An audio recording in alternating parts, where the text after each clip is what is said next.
कक्षा 8 एनसीईआरटी इतिहास की इस रोचक कक्षा में आप सभी का हार्दिक स्वागत है। आज हम पढ़ने जा रहे हैं देश की जनता को सभ्य बनाना और राष्ट्र को शिक्षित करना। देशी जनता को सभ्य बनाना, राष्ट्र को शिक्षित करना।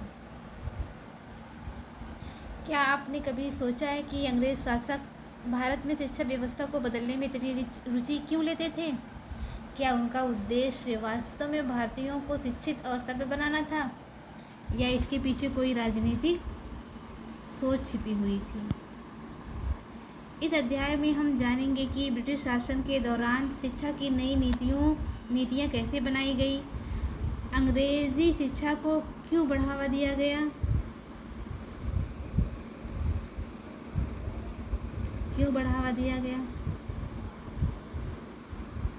और इसका भारतीय समाज पर क्या प्रभाव पड़ा। साथ ही हम उन भारतीय विचारकों और समाज सुधारकों के बारे में भी जानेंगे जिन्होंने शिक्षा को राष्ट्र निर्माण का सबसे बड़ा साधन माना। तो तैयार हो जाइए इतिहास के उस दौर की यात्रा पर जहां शिक्षा केवल ज्ञान प्राप्त करने का माध्यम नहीं था, बल्कि सत्ता, समाज और राष्ट्र निर्माण का एक महत्वपूर्ण हथियार भी बन गई थी। आइए शुरू करते हैं आज का अध्याय, देशी जनता को सभ्य बनाना, राष्ट्र को शिक्षित करना। दोस्तों, किसी राष्ट्र का भविष्य उसकी कक्षाओं में तैयार होता है और शिक्षा ही वह शक्ति है जो समाज को बदलने का सामर्थ्य रखती है। आइए हम अपने अध्याय की ओर चलते हैं और पढ़ते हैं। दोस्तों, पहले के अध्यायों में आप देख चुके हैं कि ब्रिटिश शासन के कारण यहाँ के राजाओं और नवाबों, किसानों और आदिवासियों पर किस किस तरह के प्रभाव पड़े थे। इस अध्याय में हम ये समझने का प्रयास करेंगे कि इन चीज़ों से विद्यार्थियों के जीवन पर क्या असर पड़े। विद्यार्थियों के जीवन को समझना इसलिए ज़रूरी है क्योंकि भारत में अंग्रेज़ केवल भू क्षेत्र पर विजय और आय पर नियंत्रण ही नहीं चाहते थे। उन्हें लगता था कि उनका एक सांस्कृतिक मिशन भी है। वे मानते थे कि उन्हें देशी समाज को सभ्य बनाना है और उनकी रीति रिवाजों और मूल्य मान्यताओं को बदलना है। इसके लिए कौन से बदलाव लाए जाने थे? भारतीयों को शिक्षित, सभ्य और अंग्रेजों की सोच के मुताबिक अच्छी प्रजा बनाने के लिए कौन से कदम उठाए जाने थे? अंग्रेजों के पास भी इन सवालों के कोई बने बनाए जवाब नहीं थे। इन सवालों पर कई दशक तक बहस चलती रही। देखते हैं कि अंग्रेज शिक्षा को किस तरह देखते थे। आइए सबसे पहले इस बात पर ध्यान दें कि शिक्षा के क्षेत्र में अंग्रेज क्या सोच रहे थे और शिक्षा के जो विचार हमें आज सहज सामान्य दिखाई देते हैं, वे पिछले 200 सालों में किस तरह विकसित हुए हैं। इस पड़ताल के दौरान हम इस बात पर भी विचार करेंगे कि भारतीयों ने ब्रिटिश विचारों पर कैसी प्रतिक्रिया दी और इस बारे में अंग्रेज़ों के विचार किस तरह विकसित हुए कि भारतीयों को कैसे पढ़ाया जाएगा। प्राच्यवाद की परंपरा क्या है, देखते हैं। सन 1783 में विलियम जोन्स नाम के एक सज्जन कलकत्ता आए। उन्हें ईस्ट इंडिया कंपनी द्वारा स्थापित किए गए सुप्रीम कोर्ट में जूनियर जज के पद पर तैनात किया गया था। कानून का माहिर होने के साथ साथ जोन्स एक भाषाविद भी थे। उन्होंने ऑक्सफोर्ड में ग्रीक और लैटिन का अध्ययन किया था। वे फ्रेंच और अंग्रेज़ी जानते थे और अपने एक दोस्त से अरबी सीखने के अलावा फारसी भी सीख चुके थे। कलकत्ता में आने के बाद वे रोज़ाना घंटों संस्कृत विद्वानों के साथ बैठकर उनसे संस्कृत की बारीकियाँ, उसकी व्याकरण और संस्कृत काव्यों का अध्ययन करने लगे थे। कुछ ही समय में उन्होंने कानून, दर्शन, धर्म, राजनीति, नैतिकता, अंकगणित, चिकित्सा विज्ञान और अन्य विज्ञानों की प्राचीन भारतीय पुस्तकों का अध्ययन शुरू कर दिया। जोन्स ने पाया कि उस समय कलकत्ता में तैनात बहुत सारे अंग्रेज़ अफसर भी उनकी जैसी दिलचस्पियां रखते थे। हेनरी टॉमस कोलब्रुक और नैथेनियल हॉलहेड भी भारतीय भाषाएं सीखकर संस्कृत व फारसी रचनाओं का अंग्रेजी में अंग्रेजी में अनुवाद कर रहे थे और प्राचीन भारतीय विरासत को समझने के प्रयास में लगे हुए थे। इन लोगों के साथ मिलकर जोन्स ने एशियाटिक सोसाइटी ऑफ बंगाल का गठन किया और एशियाटिक रिसर्च नामक शोध पत्रिका का प्रकाशन शुरू किया। जोन्स और कोलब्रुक भारत के प्रति एक खास तरह का रवैया रखते थे।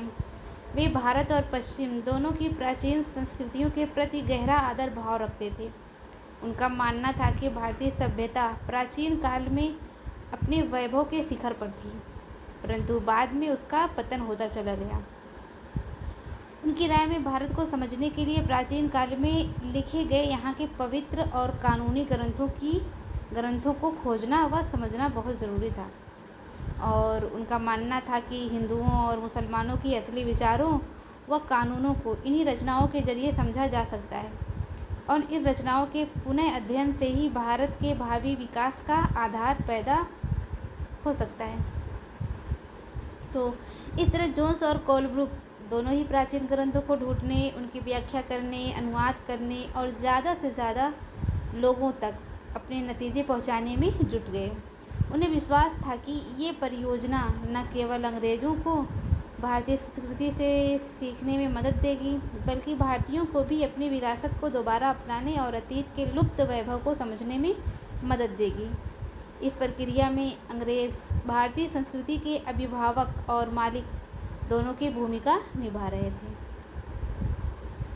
इन प्रयासों और विचारों से प्रभावित होकर कंपनी के बहुत सारे अधिकारियों ने दलील दी कि अंग्रेज़ों को पश्चिमी ज्ञान के बजाय भारतीय ज्ञान को ही प्रोत्साहन देना चाहिए और वे चाहते थे कि प्राचीन भारतीय ग्रंथों के अध्ययन को प्रोत्साहित करने और संस्कृत व फारसी साहित्य व काव्य पढ़ाने के लिए संस्थानों की स्थापना की जाए।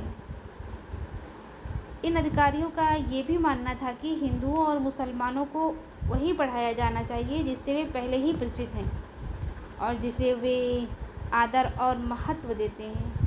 उन्हें अनजाने विषयों की शिक्षा न दी जाए। इन अफसरों की राय में केवल तभी अंग्रेज़ देसी जनता का दिल जीत सकते हैं, केवल तभी अजनबी शासक अपनी प्रजा से आदर की उम्मीद कर सकते हैं। तो इस बात को ध्यान में रखते हुए 1781 में अरबी, फारसी, इस्लामिक कानून के अध्ययन को बढ़ावा देने के लिए कलकत्ता में एक मदरसा खोला गया। किसमें? 1781 में। तो सबसे पहले कलकत्ता में मदरसा की स्थापना हुई सन 1781 में पहला मदरसा खोला गया।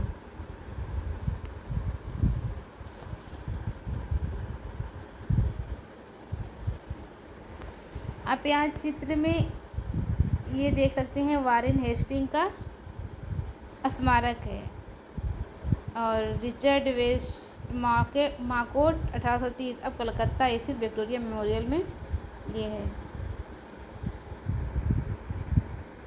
इस तस्वीर से पता चलता है कि भारत में ब्रिटिश सत्ता के बारे में प्राच्यवादी किस तरह सोचते थे।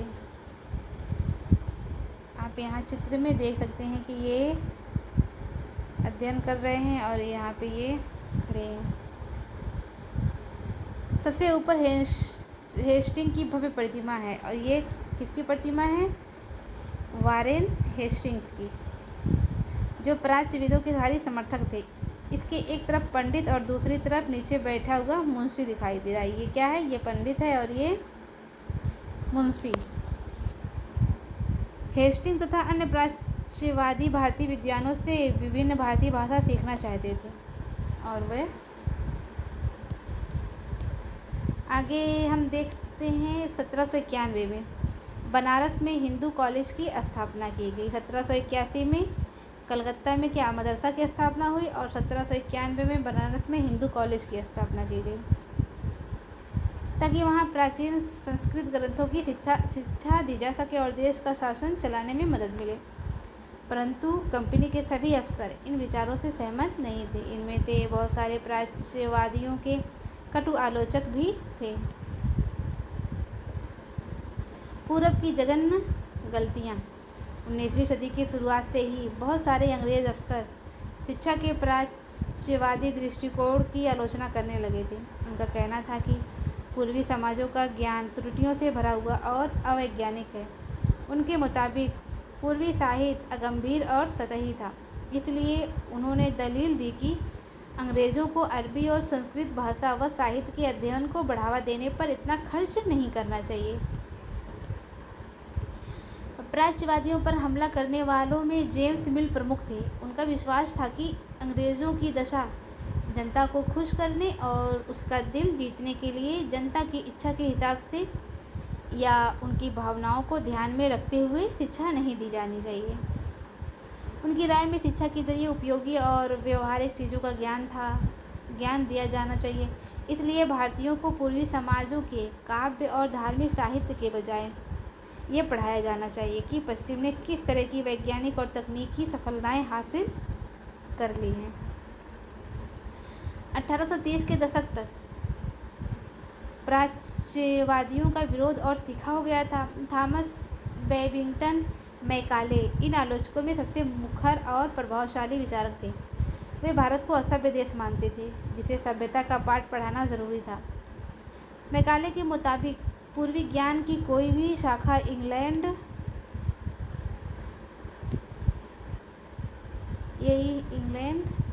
की प्रगति के समकक्ष में नहीं थी। आप यहाँ पे चित्र में थॉमस बेबिंगटन मैकाले और उनका अध्ययन कक्ष देख सकते हैं। यहाँ पे ये लाइब्रेरी में बैठे हुए हैं।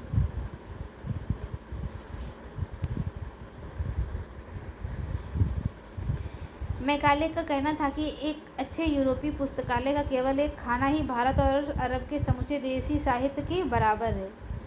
उनका तर्क था कि भारत में ब्रिटिश सरकार को प्राच्यवादी ज्ञान पर सरकारी पैसा बर्बाद नहीं करना चाहिए क्योंकि इससे कोई फ़ायदा होने वाला नहीं है।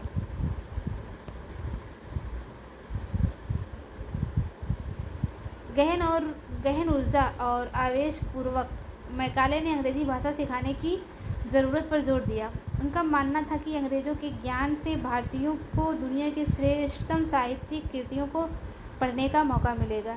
यहाँ के लोग पश्चिमी विज्ञान और दर्शन के क्षेत्र में हुए विकास से अवगत हो पाएंगे। इस प्रकार उनका कहना था कि अंग्रेज़ी पढ़ाना लोगों को सभ्य बनाने, उनकी रुचियों, मूल्यों और संस्कृतियों को बदलने का रास्ता हो सकता है। मैकाले के मिनट्स विवरण के आधार पर 1835 का अंग्रेज़ों की शिक्षा अधिनियम पारित किया गया। कितने में? 1835 में। यह फैसला भी लिया गया कि अंग्रेज़ों को उच्च शिक्षा का माध्यम बनाया जाए और कलकत्ता मद्रासे तथा बनारस संस्कृत कॉलेज जैसे प्राच्यवादी संस्थानों को प्रोत्साहन न दिया जाए। इन संस्थानों को अपने आप क्षरण का शिकार होते जा रहे अंधकार के मंदिरों की संज्ञा दी गई। अब स्कूलों के लिए भी अंग्रेजी पाठ्य पुस्तकें छपने लगी। व्यवसाय के लिए शिक्षा। व्यवसाय के लिए शिक्षा 1854 में ईस्ट इंडिया कंपनी के लंदन स्थित कोर्ट ऑफ डायरेक्टर्स ने भारतीय गवर्नर जनरल को शिक्षा के विषय में एक नोट भेजा।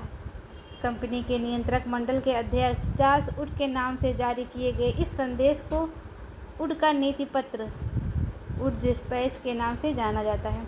इस दस्तावेज में भारत में लागू की जाने वाली शिक्षा नीति की रूपरेखा स्पष्ट करते हुए एक बार फिर दोहराया गया है कि प्राच्यवादी ज्ञान के स्थान पर यूरोपीय शिक्षा को अपनाने से कितने व्यवहारिक लाभ प्राप्त होंगे। इस दस्तावेज में यूरोपीय शिक्षा का एक व्यवहारिक लाभ आर्थिक क्षेत्र में बताया गया था। उसके मुताबिक यूरोपीय शिक्षा के माध्यम से भारतीयों को व्यापार और वाणिज्य के विस्तार से होने वाले लाभों को समझने और देश के संसाधनों के विकास का महत्व समझने में मदद मिलेगी।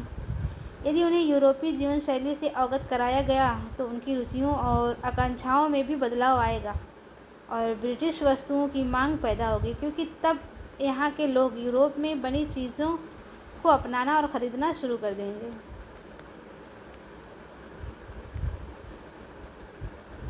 वुड के नीति पत्र में ये तर्क भी दिया गया कि यूरोपीय शिक्षा से भारतीयों के नैतिक चरित्र का उत्थान होगा, इसलिए वे ज़्यादा सत्यवादी और ईमानदार बन जाएंगे और फलस्वरूप कंपनी के पास भरोसेमंद कर्मचारियों की कमी नहीं रहेगी। दस्तावेज के मुताबिक पूरब का साहित्य न केवल भयानक त्रुटियों से भरा पड़ा था, बल्कि ये लोगों में ना तो काम के प्रति दायित्व और समर्पण का भाव पैदा कर सकता है और न ही शासन के लिए आवश्यक निपुणता पैदा कर सकता है। 1854 के नीति पत्र के बाद अंग्रेजों ने कई अहम कदम उठाए। सरकारी शिक्षा विभागों का गठन किया ताकि शिक्षा संबंधी सभी मामलों पर सरकार का नियंत्रण स्थापित किया जा सके। विश्वविद्यालयी शिक्षा की व्यवस्था विकसित करने के लिए भी कदम उठाए गए। 1857 में जब मेरठ और दिल्ली में सिपाही विद्रोह कर रहे थे, उसी समय कलकत्ता, मद्रास और बम्बई विश्वविद्यालयों की स्थापना की जा रही थी। स्कूली शिक्षा प्रणाली में परिवर्तन के प्रयास भी किए गए। कल्पना कीजिए कि आप 1850 के दशक में जी रहे हैं। अपने उड के नीति पत्र या वुड्स डिस्पैच के बारे में सुना है। इसके बारे में अपनी प्रतिक्रिया लिखिए। ये आप देख सकते हैं 19वीं सदी में बम्बई विश्वविद्यालय, ये बम्बई का विश्वविद्यालय है। नैतिक शिक्षा की मांग, स्कॉटलैंड के ईसाई हैं। आप चाहें तो इसका स्क्रीनशॉट ले लें और इसको खुद से पढ़ लीजिएगा। ये है कलकत्ता के पास हुगली नदी के तट पर स्थित श्री रामपुर कॉलेज। ये भी एक कॉलेज है। कहाँ पे? कलकत्ता में।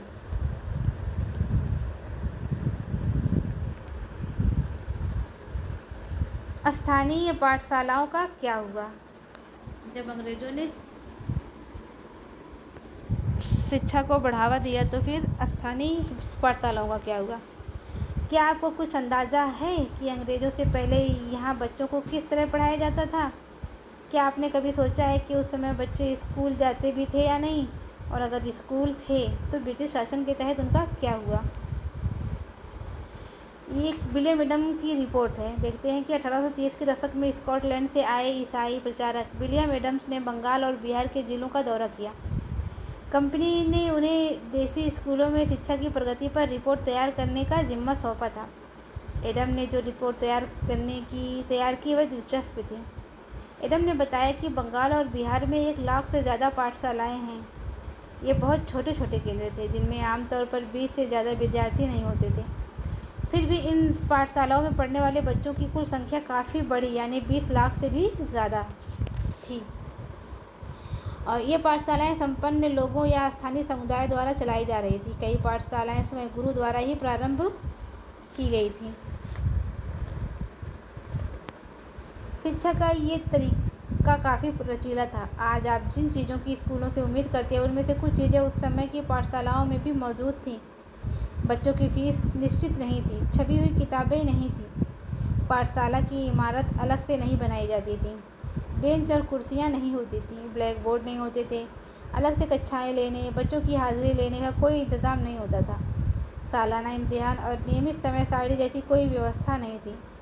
कुछ पाठशालाएं बरगद की छाँव में ही चलती थीं, तो कई गांव की किसी दुकान या मंदिर के कोने में या गुरु के घर पर ही बच्चों को पढ़ाया जाता था। बच्चों की फ़ीस उनके माँ बाप की आमदनी से तय होती थी। अमीरों को ज़्यादा और गरीबों को कम फीस देनी पड़ती थी। शिक्षा मौखिक होती थी और क्या पढ़ाना है ये बात विद्यार्थियों की ज़रूरतों को देखते हुए गुरु ही तय करते थे। विद्यार्थियों को अलग कक्षाओं में नहीं बिठाया जाता था, सभी एक जगह एक साथ बैठते थे। अलग अलग स्तर के विद्यार्थियों के साथ गुरु अलग अलग से बात कर लेते थे। एडम ने पाया कि ये लचीली प्रणाली स्थानीय आवश्यकताओं के लिए काफ़ी अनुकूल है। उदाहरण के लिए फसलों की कटाई के समय कक्षाएं बंद हो जाती थीं, क्योंकि उस समय गांव के बच्चे प्रायः खेतों में काम करने चले जाते थे। कटाई और अनाज निकल जाने के बाद पाठशाला दोबारा शुरू हो जाती थी। इसका परिणाम ये था कि साधारण काश्तकारों के बच्चे भी पढ़ाई कर सकते थे।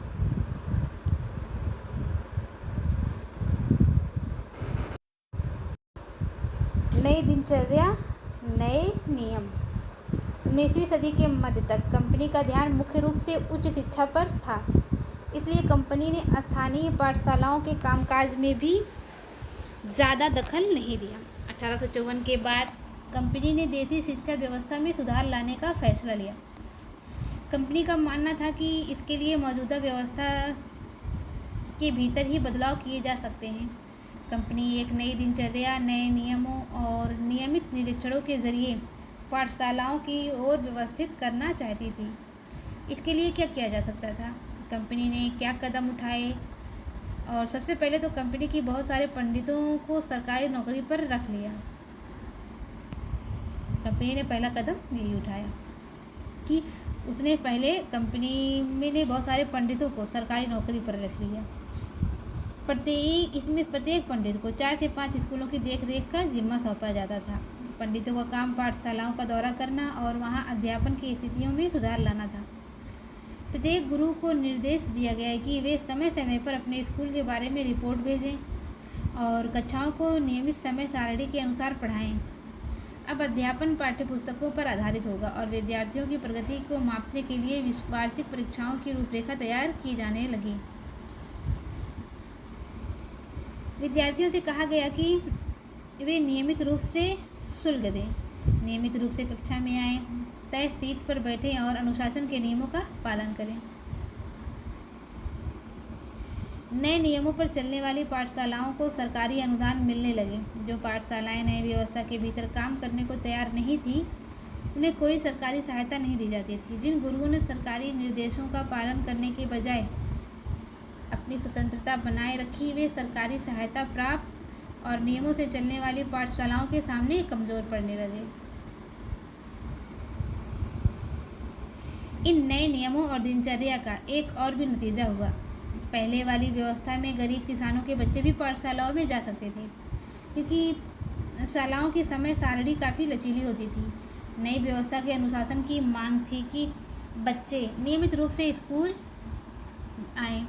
अब कटाई के मौसम में भी बच्चों का स्कूल में आना ज़रूरी था, जबकि उस समय गरीब घरों के बच्चे खेतों में काम करने जाया करते थे। अगर कोई बच्चा स्कूल नहीं आ पाता था तो अनुशासनहीनता माना जाता था, यानी बच्चा पढ़ना लिखना ही नहीं चाहता। राष्ट्रीय शिक्षा की कार्यसूची। केवल अंग्रेज अफसर ही भारत में शिक्षा के बारे में नहीं सोच रहे थे। 19वीं सदी की शुरुआत से ही भारत के विभिन्न भागों के बहुत सारे विचारक शिक्षा के व्यापक प्रसार की ज़रूरत पर जोर देने लगे थे। यूरोप में आ रहे बदलावों से प्रभावित कुछ भारतीयों का मानना था कि पश्चिमी क्षेत्र भारत का आधुनिकीकरण कर सकती है। उन्होंने अंग्रेजों से आह्वान किया कि वे नए स्कूल, कॉलेज और विश्वविद्यालय खोलें तथा शिक्षा पर ज़्यादा पैसा खर्च करें। इस दशा में हुए प्रयासों के बारे में आप अध्याय 9 में पढ़ेंगे। परंतु बहुत सारे भारतीय पश्चिमी शिक्षा के विरुद्ध थे। महात्मा गांधी और रविंद्रनाथ टैगोर इसी तरह के लोगों में से थे। आइए देखिए कि उनका क्या कहना था। अंग्रेजी शिक्षा ने हमें गुलाम बना दिया। ये किसने कहा है? महात्मा गांधी ने। महात्मा गांधी का कहना था कि औपनिवेशिक शिक्षा ने भारतीयों के मस्तिष्क में हीनता का बोध पैदा कर दिया। इसके प्रभाव में आकर यहाँ के लोग पश्चिमी सभ्यता की श्रेष्ठतर मानने लगे और अपनी संस्कृति के प्रति उनका गौरव भाव नष्ट हो गया। महात्मा गांधी ने कहा कि इस शिक्षा में विष भरा है, ये पापपूर्ण है, इसने भारतीयों को दास बना दिया है, इसने लोगों पर प्रभाव डाला है। उनके मुताबिक पश्चिम से अभिभूत पश्चिम में आने वाली हर चीज़ की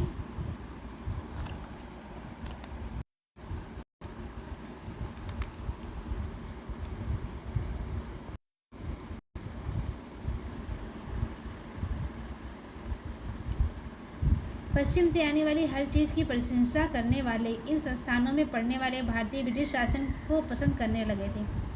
महात्मा गांधी एक ऐसी शिक्षा के पक्षधर थे जो भारतीयों के भीतर प्रतिष्ठा और स्वाभिमान का भाव पुनर्जीवित करे। राष्ट्रीय आंदोलन के दौरान उन्होंने विद्यार्थियों से आह्वान किया कि वे शिक्षा संस्थानों को छोड़ दें और अंग्रेज़ों को बताएं कि अब वे गुलाम बने रहने के लिए तैयार नहीं हैं। महात्मा गांधी की दृढ़ मान्यता थी कि शिक्षा केवल भारतीय भाषाओं में ही दी जानी चाहिए। उनके मुताबिक अंग्रेजी में दी जा रही शिक्षा भारतीयों को अपाहिज बना देती है। उसने उन्हें अपने सामाजिक परिवेश से काट दिया है और उन्हें अपनी ही भूमि पर अजनबी बना दिया है। उनकी राय में विदेशी भाषा बोलने वाले, स्थानीय संस्कृति से घृणा करने वाले अंग्रेजी शिक्षित भारतीय अपनी जनता से जुड़ने के तौर तरीके भूल चुके थे। महात्मा गांधी का कहना था कि पश्चिमी शिक्षा मौखिक ज्ञान के बजाय केवल पढ़ने और लिखने पर केंद्रित है। उसमें पाठ्यपुस्तकों पर जोर दिया जाता है, लेकिन जीवन अनुभव और व्यवहारिक ज्ञान की उपेक्षा की जाती है। गांधी जी का तर्क था कि शिक्षा से व्यक्ति का दिमाग और आत्मा विकसित होनी चाहिए। उनकी राय में केवल साक्षरता यानी पढ़ने और लिखने की क्षमता पा लेना ही शिक्षा नहीं होती है। इसके लिए तो लोगों के हाथ से काम करना पड़ता है, हुनर सीखने पड़ते हैं और ये जानना पड़ता है कि विभिन्न चीज़ें किस तरह काम करती हैं। इससे उनका मस्तिष्क और समझने की क्षमता दोनों विकसित होंगे। आप यहाँ पे चित्र में देख सकते हैं महात्मा गांधी और कस्तूरबा गांधी। यहाँ पे शांति निकेतन में रविंद्रनाथ टैगोर और लड़कियों की एक टोली के साथ बैठे हैं। 1940 की ये है रविंद्रनाथ टैगोर और ये है स्टूडेंट सब।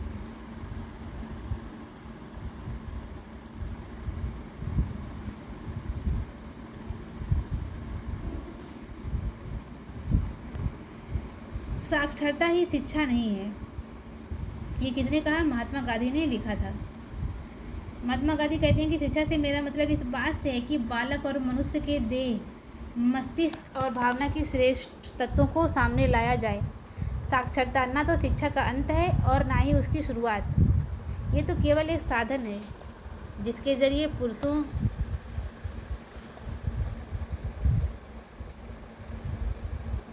और महिलाओं को शिक्षा दी जा सकती है। साक्षरता अपने आप में शिक्षा नहीं होती। लिहाजा मैं बच्चों को शिक्षित करते हुए सबसे पहले उन्हें कोई उपयोगी हस्तकौशल सिखाऊंगा और उन्हें शुरू से ही कुछ रचने पैदा करने के लिए तैयार करूं। मेरा मानना है कि दिमाग और आत्मा का सर्वोच्च विकास इस तरह की शिक्षा में ही संभव है। प्रत्येक हस्तकौशल आज की तरह केवल यांत्रिक ढंग से ही नहीं बल्कि वैज्ञानिक ढंग से पढ़ाया जाना चाहिए। यानी बच्चों को प्रत्येक प्रक्रिया के क्यों और किस लिए का पता होना चाहिए।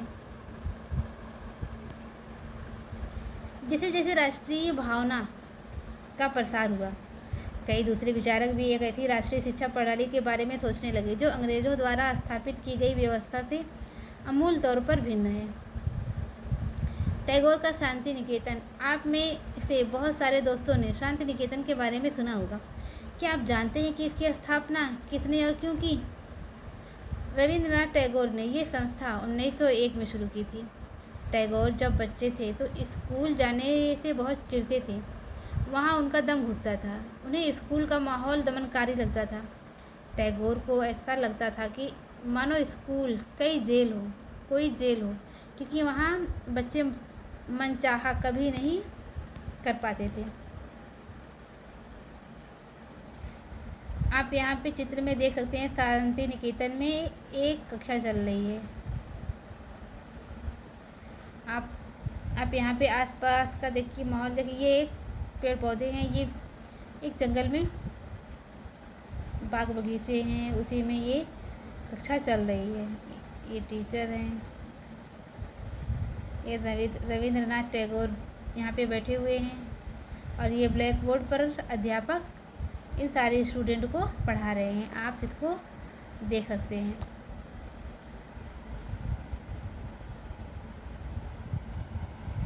टैगोर का शांति निकेतन। आप में बहुत सारे दोस्तों ने शांति निकेतन के बारे में सुना होगा। क्या आप जानते हैं कि इसकी स्थापना किसने और क्यों की थी? तो रविंद्रनाथ टैगोर ने यह संस्था सन 1901 में शुरू की थी। कितने में? 1901 में शुरू की थी। टैगोर जब बच्चे थे तो स्कूल जाने से बहुत चिढ़ते थे। वहाँ उनका दम घुटता था। उन्हें स्कूल का माहौल दमनकारी लगता था। टैगोर को ऐसा लगता था कि मानो स्कूल कोई जेल हो, क्योंकि वहाँ बच्चे मनचाही कभी नहीं कर पाते थे। जब दूसरे शिक्षक को सुन रहे होते हैं, टैगोर का दिमाग कहीं और भटक रहा होता है। कलकत्ता के अपने स्कूल के जीवन के अनुभवों ने शिक्षा के बारे में टैगोर की विचारों को काफ़ी प्रभावित किया। जब वे बड़े हुए तो उन्होंने एक ऐसा स्कूल खोलने के बारे में सोचा जहाँ बच्चे खुश रह सकें, जहाँ वे मुक्त और रचनाशील हों, जहाँ वे अपने विचारों और आकांक्षाओं को समझ सकें। टैगोर को लगता था कि बचपन का समय अपने आप सीखने का समय होना चाहिए। वे अंग्रेज़ों द्वारा स्थापित की गई शिक्षा व्यवस्था के कड़े और बंधनकारी अनुशासन से मुक्त होना चाहिए। शिक्षक कल्पनाशील हो, बच्चों को समझते हो और उनके अंदर उत्सुकता जानने की चाह विकसित करने में मदद दें। टैगोर के मुताबिक वर्तमान स्कूल बच्चों की रचनाशीलता, चकित होने के उसके स्वाभाविक गुण को मार देते हैं। और टैगोर का मानना था कि सृजनात्मक शिक्षा को केवल प्राकृतिक परिवेश में ही प्रोत्साहित किया जा सकता है। इसलिए उन्होंने कलकत्ता से 100 किलोमीटर दूर एक ग्रामीण परिवेश में अपना स्कूल खोलने का फैसला लिया। उन्हें ये जगह निर्मल शांति से भरा शांति निकेतन दिखाई दी, जहाँ प्रकृति के साथ जीते हुए बच्चे अपने स्वाभाविक सृजनात्मक मेधा को और विकसित कर सकते हैं। बहुत सारे मामलों में टैगोर और महात्मा गांधी शिक्षा के बारे में कमोबेश एक जैसी राय रखते थे, लेकिन दोनों के बीच फर्क था। गांधी जी पश्चिमी सभ्यता और मशीनों और प्रौद्योगिकी की उपासना के कट्टर आलोचक थे, जबकि टैगोर आधुनिक पश्चिमी सभ्यता और भारतीय परंपरा के श्रेष्ठ तत्वों का सम्मिश्रण चाहते थे। उन्होंने शांति निकेतन में कला, संगीत और नृत्य के साथ साथ विज्ञान और प्रौद्योगिकी की शिक्षा पर भी जोर दिया। इस प्रकार हम बहुत सारे लोग इस बारे में सोचने लगे थे कि एक राष्ट्रीय शिक्षा प्रणाली की रूपरेखा क्या होनी चाहिए। कुछ लोग अंग्रेजों द्वारा स्थापित की गई व्यवस्था में परिवर्तन चाहते थे। उनका मानना था कि इस व्यवस्था को इस तरह फैलाया जाए कि उसमें ज़्यादा से ज़्यादा लोगों को पढ़ने के मौके मिले। इसके विपरीत बहुत सारे लोग ऐसे भी थे जो एक वैकल्पिक व्यवस्था चाहते थे, ताकि लोगों को सच्चे अर्थों में राष्ट्रीय संस्कृति की शिक्षा दी जा सके। कौन तय करे कि सच्चे अर्थों में राष्ट्रीय क्या होता है? इस राष्ट्रीय शिक्षा की बहस की स्वतंत्रता के बाद भी जारी रही। आप यहाँ पे एक कॉलेज देख सकते हैं, स्कूल है, छोटे छोटे बच्चों का ये एक स्कूल है। ये कोयम्बटूर में है और ये 20वीं शताब्दी के प्रारंभ में ये आप चित्र देख सकते हैं। 19वीं सदी के मध्य तक इसी ईसाई प्रचारक और भारतीय सुधारवादी संगठन लड़कियों के लिए स्कूल खोलने लगे थे, और ये वही स्कूल है। आगे है अन्यत्र। ये चाहे तो आप इसका स्क्रीनशॉट ले लें और अपने से रीड कर लें। और फिर है आगे है क्वेश्चंस, जो कि हम MCQ के ज़रिए नेक्स्ट वीडियो में आपको सॉल्व करा देंगे। तो विद्यार्थियों, आज हमने देश जनता को सभ्य बनाना और राष्ट्र को शिक्षित करना अध्याय के माध्यम से जाना कि किस प्रकार अंग्रेजों ने भारत में शिक्षा व्यवस्था को प्रभावित किया, नई नीतियाँ लागू की और शिक्षा को अपने शासन का एक महत्वपूर्ण साधन बनाया। और साथ ही हमने ये भी समझा कि भारतीय समाज सुधारकों और राष्ट्रवादियों ने शिक्षा को राष्ट्र निर्माण का आधार माना। दोस्तों, इतिहास हमें केवल अतीत की घटनाएं नहीं बताता, बल्कि वर्तमान को समझने और भविष्य को बेहतर बनाने की प्रेरणा भी देता है। आज जो शिक्षा हमें प्राप्त हो रही है, वह अनेक संघर्षों, विचारों और प्रयासों का परिणाम है। याद रखिए, शिक्षा वह दीपक है जो अज्ञानता के अंधकार को दूर कर जीवन को नई दिशा देता है। और सफलता का रहस्य प्रतिभा भी नहीं, बल्कि निरंतर सीखने और आगे बढ़ते रहने की इच्छा में छिपा हुआ है। यदि आपको ये अध्याय पसंद आया तो इसे दोबारा अवश्य पढ़ें, अपने नोट्स तैयार करें और अभ्यास प्रश्नों को हल करें। आपकी छोटी छोटी मेहनत ही बड़े सपनों को साकार करती है। इसी प्रेरणा के साथ आज की कक्षा यहीं समाप्त होती है। धन्यवाद। मिलते हैं अगली कक्षा में एक नए अध्याय और नई सीख के साथ। नया अध्याय है अध्याय 9 महिलाएं, जाति एवं सुधार, जो कि हम कल की अपनी क्लास में इसको देखेंगे।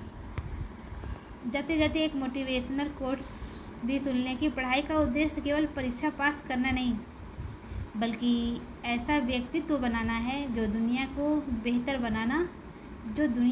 बना सके। तो आज के लिए बस इतना ही। धन्यवाद।